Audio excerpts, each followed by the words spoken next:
Let me explain to you how to return mail properly, how to avoid wasting time, and most importantly, how to make sure that you don't get bothered in the future about mail that you don't want to have, okay?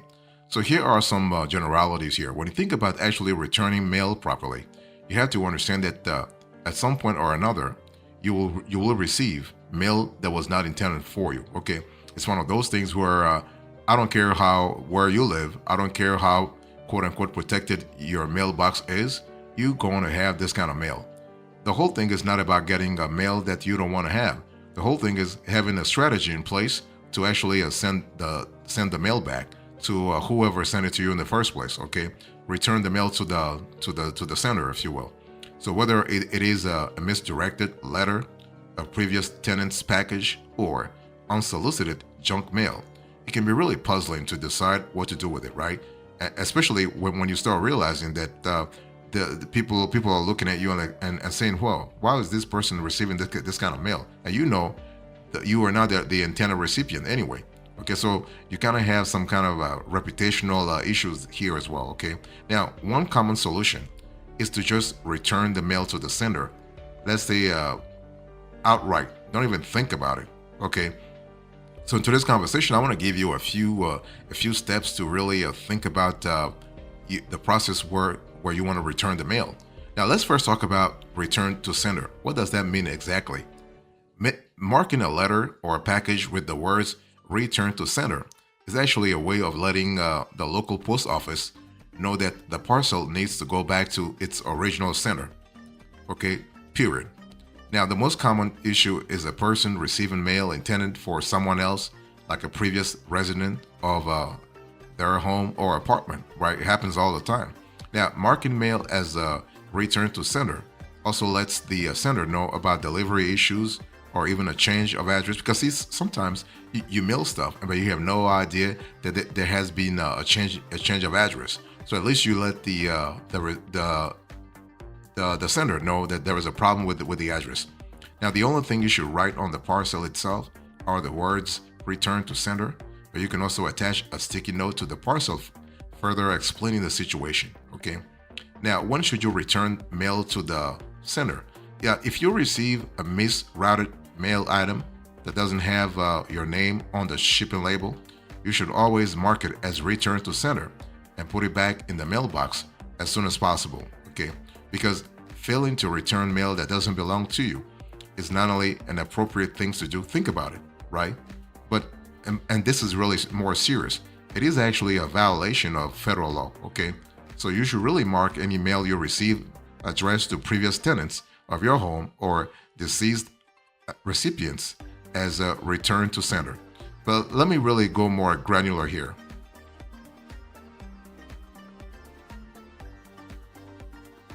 So let me talk to you about the common scenarios that you might encounter if you're thinking about returning mail. Okay, first of all, returning mail for a previous resident. Let's say you moved into an apartment, and then you keep receiving mail from the previous tenant. Like you're getting all kinds of literature, all kinds of notices, all kinds of newsletters, all kinds of magazines, and God forbid if you don't have the same passion as the previous tenants, you will be really pleased to send it back ASAP. So one common situation many of us face is actually receiving mail intended for someone else, right? Someone who no longer lives at your address or my address. So this could be a previous tenant or homeowner, or even a friend or relative who really has moved away.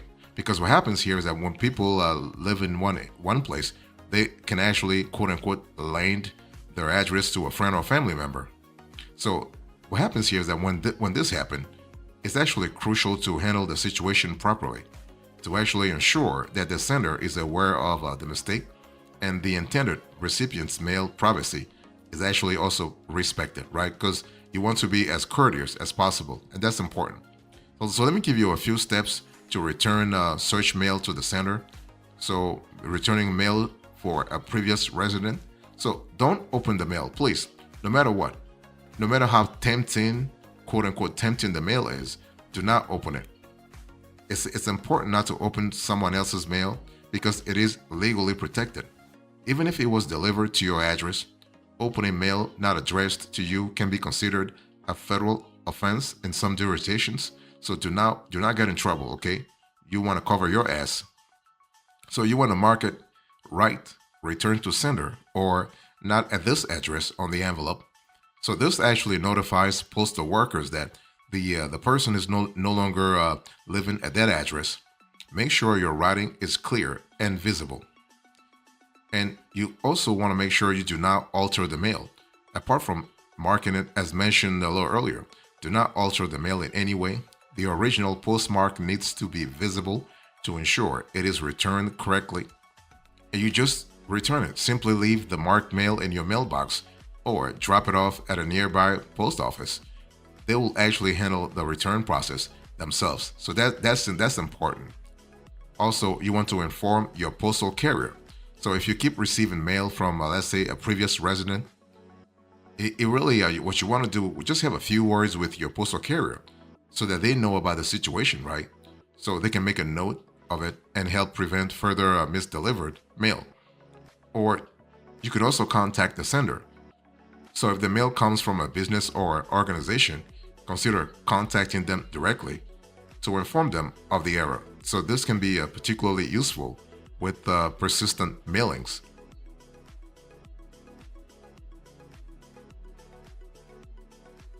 So let me talk to you about the second scenario here. So when it comes to a returning mail, let's talk about returning unsolicited mail or junk mail.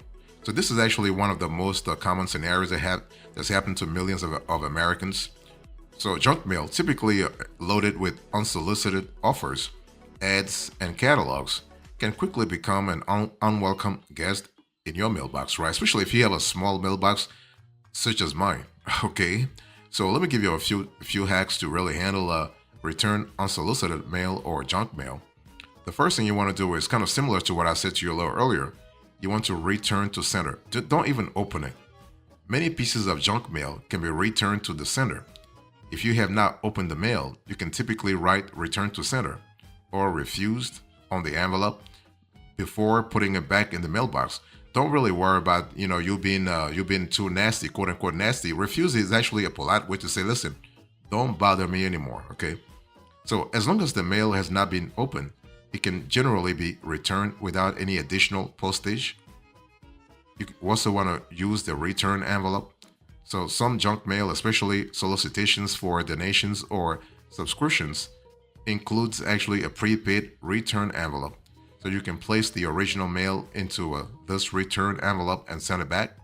You might also want to include a note requesting to be removed from their mailing list. You can also contact the sender. So if you are frequently receiving junk mail from a particular source, like somebody's really trying to play shenanigans on you all the time, just consider reaching out directly to the sender. I mean, sometimes it's just a lot easier just to have a few words with that person and just get the problem fixed, okay? You can request that they remove your address from their distribution list. This might require a phone call, an email, or even a letter, depending on the company. You can also register with the Mail Preference Service. So in several countries, you can register with the Mail Preference Service or a do not mail list to actually limit the amount of junk mail that you'll receive. Okay, that's really important. Now, in the U.S., for instance, you can use the Direct Marketing Association's DMA Choice Mail Preference Service.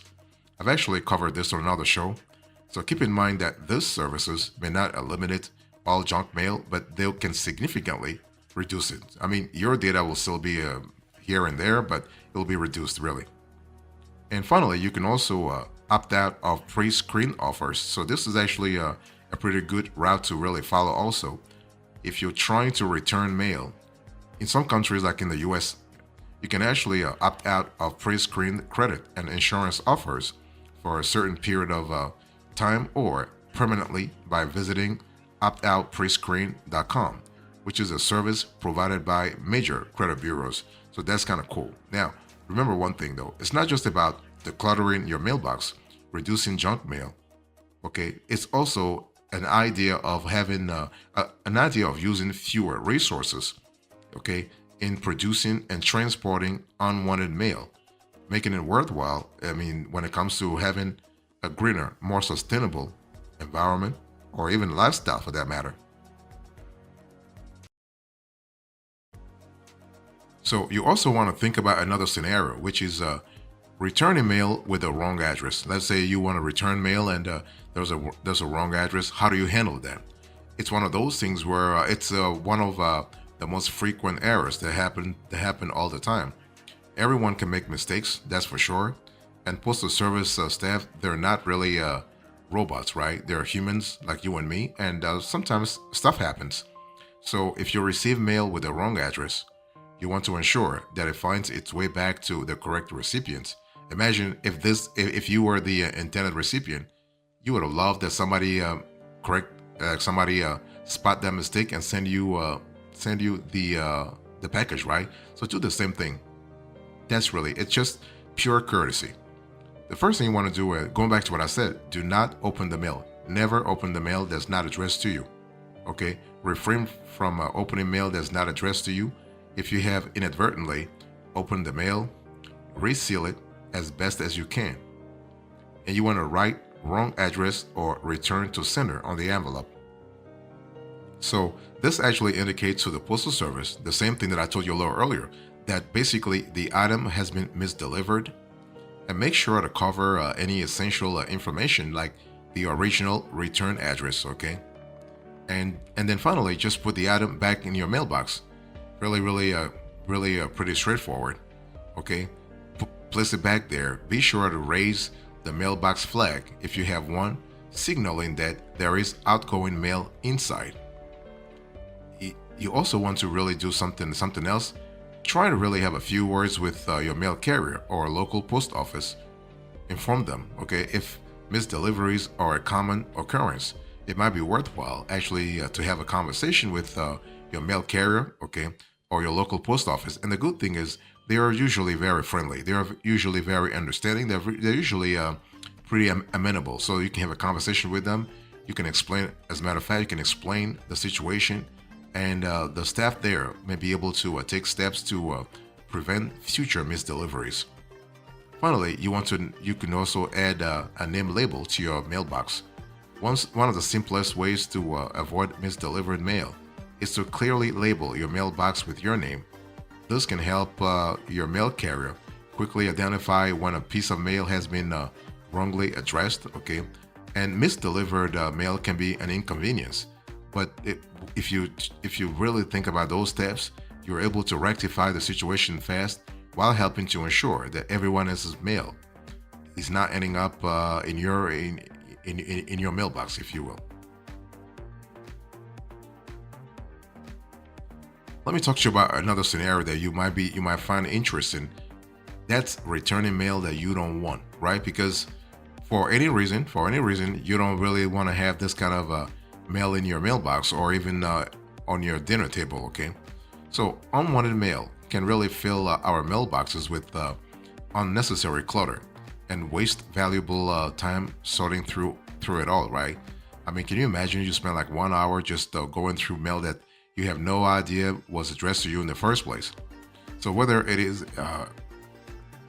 promotional material, solicitations, or even other types of unsolicited mail, I mean, returning it to the sender can actually reduce the influx of unwanted items. So the first thing you want to do is you want to check for return instructions.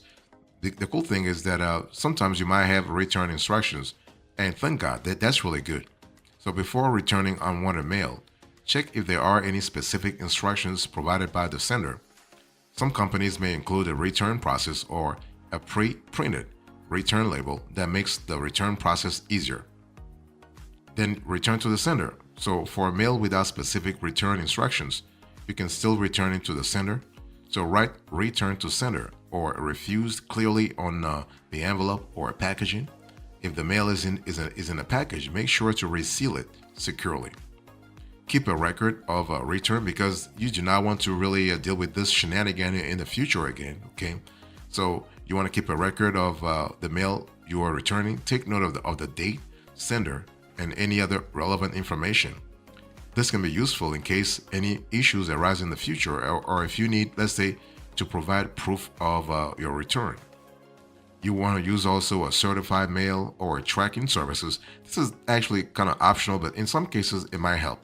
Okay, if you want to ensure the mail reaches the sender and you want to also have proof of delivery, you can consider sending them back using certified mail or a tracking service.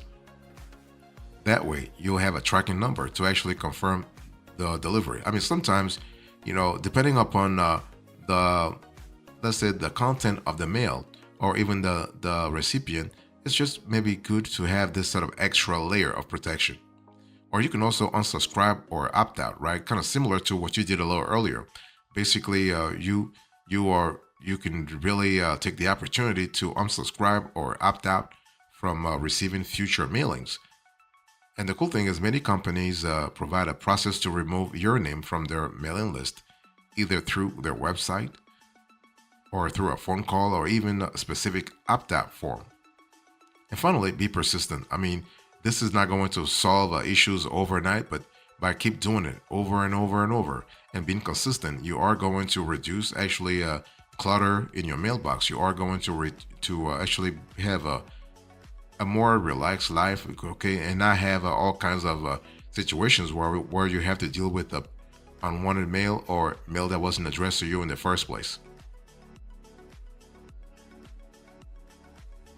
So let me give you a few top hacks here. So if you want to return mail, it's important to understand that returning a parcel to its sender is actually a simple enough process, but you have to really understand that you never open the mail itself, okay? I think I've said this to you before. So double check the labeling. The first thing you want to do, double check the labeling, double check the parcel to make sure you correctly marked it for return. If the labeling is right, you can also check the sender's return policies. They may have return policies or instructions that you need to follow, and you can typically find this information on their website or even on the package itself. Next, I think I've told you this before, but it's important to repeat it. You want to contact the postal service so that they know what's really happening, okay, and they can really sort of stop, quote unquote, these shenanigans. You want to verify the return address. Make sure that you can just go to google.com and really just verify the return address and make sure the return address is actually pretty legit also. You want to contact the sender directly to actually find a solution. Now, there are other scenarios here. Let's say the recipients moved away or you have a deceased recipient. So when the recipient moves away, it's important to understand that you can't predict that, right? Same thing when somebody dies.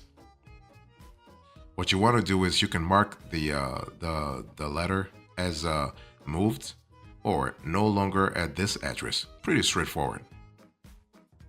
That way, you are informing the sender that, hey, listen, I'm the new person here. What about a deceased recipient? If you receive a piece of mail addressed to someone who's no longer living, it's important to let the sender know that something has happened so they can update their records. And you can do this by marking the parcel as deceased, returned to sender, before actually placing it back in your mailbox or giving it to the delivery person. Sorry about that.